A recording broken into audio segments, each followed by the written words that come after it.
It's so great to see everybody here today. I know that we have a lot of folks here today that have been coming for many years. We have a lot of new delegates. We have new AGM sponsors. It's great to see everybody here. It's great to see new folks here.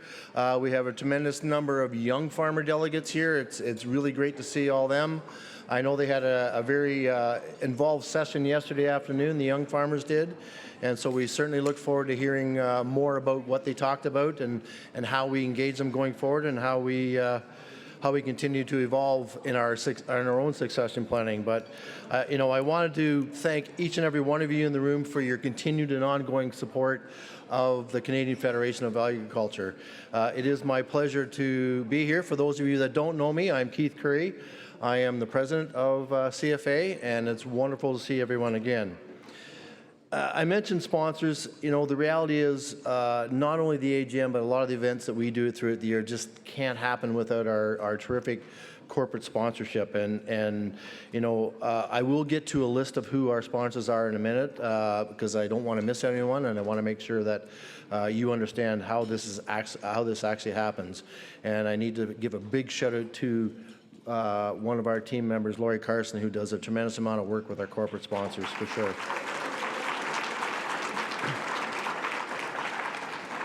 But I mentioned the young farmers, and I do want to single out one of our great corporate sponsors in Farm Credit Canada, who have really been engaging in the last couple of years on young farmer involvement, and they're certainly a big part of why we're seeing a good turnout of young farmers here today. So a special thank you to Farm Credit Canada, who's the exclusive sponsor of our young farmer, forum. So kudos to them. And I think, yes, absolutely. And I think we have, from last count, we have 35 young farmers here, so that's fantastic having them here. And I think young farmers is anybody under the age of 65, so we're all good.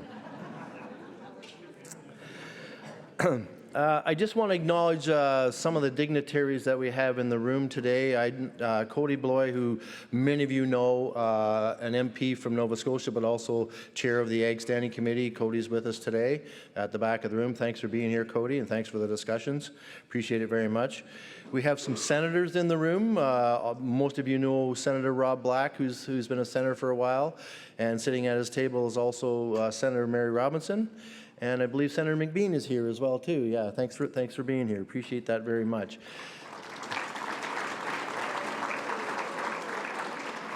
And unfortunately, but fortunate for the Senate, we're going to lose one of our own to the Senate, and we're very proud of the fact that Todd Lewis, our first VP, has been appointed to the Senate too.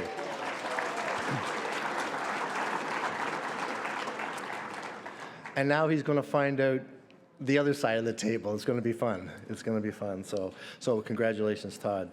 I also want to take a moment to acknowledge the land that we gather on today, the traditional unceded territory of the Algonquin Anishinaabe, and that I want to make sure that I talked about that.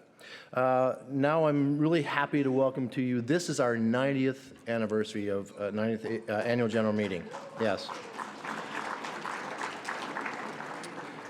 And when I look out over the room, what I see are the faces of dedicated people, whether you're a farmer, whether you're a farm worker, whether you're in the agri-food industry beyond the farm gate. It takes a lot of dedicated faces and a lot of dedicated people to make our industry work. And for those of us around the CFA table, we are the farmers, we are the producers, but we also know that we need the whole value chain to make us successful, because our success can't happen unless the value chain is successful as well. And that includes all of our young farmers who are here to help us try and be better in what we do. And that really, what that says to me is how much strength there is in our agriculture family, because that's what we are. We are going through some challenges right now. We have an interesting political landscape here in Canada right now that we're hopefully going to get navigated through, but also certainly what we're dealing with south of the border. There's no time like now that we shouldn't be closer than we already are. And the nice thing about this AGM is we're able to bring our family of agriculture together, especially when it's most needed. And it allows each and every one of you to have those conversations with delegates from across the country to get a perspective of what life is like in another part of the province, or even another part of your own province for that matter. So it's really important that we gather here, and it's really important that we try and navigate through these waters together as a family. And I'm looking forward to the next couple of days. This past year, as I mentioned, has certainly brought its own set of challenges, but the road forward will certainly serve as a test to agriculture and really our resilience, our production resilience, and just our humanity resilience. And as we wait sort of with bated breath on what's going to happen on the tariff front, I think that certainly added a lot of pressure to a lot of our businesses, and potential pressure to our businesses. But that's why we're here. That's why we're here today to gather and to talk about it and figure out how we're going to navigate this forward. But trying to navigate through difficult times is not something new to agriculture. We do it every day on our farms. We do it every day in our organizations. There's always challenges that we have to deal with. And, farmers and ranchers across this country have always managed to come out on top and managed to overcome, the greatest of odds stacked against us. And, that might be at home, that might be trying to navigate global market disruptions that we face from time to time. Certainly, Mother Nature has been wreaking havoc of late on many parts of our province. BC just had an earthquake last week, so we never know what's happening, but we deal with that. We deal with shifting government policies that happen from time to time, and I'm very proud of the fact that you collectively rise to the occasion and represent agriculture the way it needs to be represented.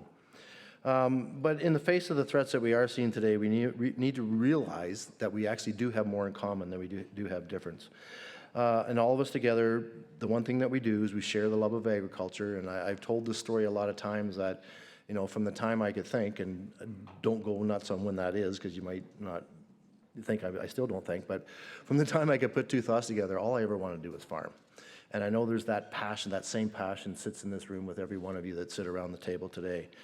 And so that is going to help us, really dedicate ourselves to moving this industry forward and really comprehending all the things that we need to do as we move into these new times, and allow us to continue to feed our families, our country, and the world. So this ability to come together as a united front has been really the key that how we're going to manage these times, as I keep mentioning. And, we need to be proud of what we do. We need to be proud of how we do it. And that's what we're going to talk about over the next couple of days. We have, been able to achieve some important victories along the road, but we need to keep yearning for that higher standard for agriculture and that higher inclusion for the agriculture industry. We've been very fortunate over the last year as an organization to be tackling some of the things coming before both of our houses. Certainly the delayed implementation of proposed changes to the capital gains tax was welcome, securing increases to the lifetime capital gains exemption. We got ensuring that the farmers have a much broader eligibility under the Canadian Entrepreneurs Initiative. Incentive is certainly something that we've managed to achieve. And through this leadership on this front, we must continue to advocate for really the safe financial future of our industry. I think that's important, and really need to emphasize to all of those policymakers that do not miss out on the tremendous economic development opportunity that agriculture offers us all. So through these collective efforts, we've also been able to see essential labor needs, make sure they are maintained where they are for agriculture, and broad changes have been restricting some of the temporary foreign workers, but agriculture has been exempt for the most part in a lot of those changes, and that certainly is welcome. And we want to because we need to make sure that you and your farming neighbors have access to that much needed labor that we need to have our businesses and the industry survive. And we're also proud that we were able to see some advancements in the advanced payment program and getting increases. We still need to continue to lobby hard to make that increase in those changes permanent, because right now, as of the end of March, that's going to drop back down to the 100,000 level. So we're continuing to work with the government and challenge the government to maintain that level that we have now, because given what we're potentially going to go through south of the border, that's a lever that's very important to farmers to make sure that their operations stay viable. We've also, really worked hard to make sure that we are representing all the voices all the time. It's not always an easy thing, but I'm really impressed the way we're able to come together on issues and be collective in our unity as we challenge the government to make sure that they are all they can be for agriculture going forward. As we move forward through today's discussions and some of the decisions that we're going to be making, I want to carry the theme of unity going forward. I want everyone to think about how we stay united, how we stay resilient, and let's reaffirm our commitment to working together collectively, and not just within the room, but right across our farms and across the country through our organizations and our provinces as well. So thanks for being here. Certainly, obviously, you're showing your dedication to the industry by making the trip here from wherever you came from. We appreciate that. And here's to not only the strength of Canadian farmers and 90 years of standing together, but let's do it in a unified way like nobody's ever seen before. And so just as I wrap up, I do want to mention our corporate sponsors who are so, as I mentioned, are so vital to us.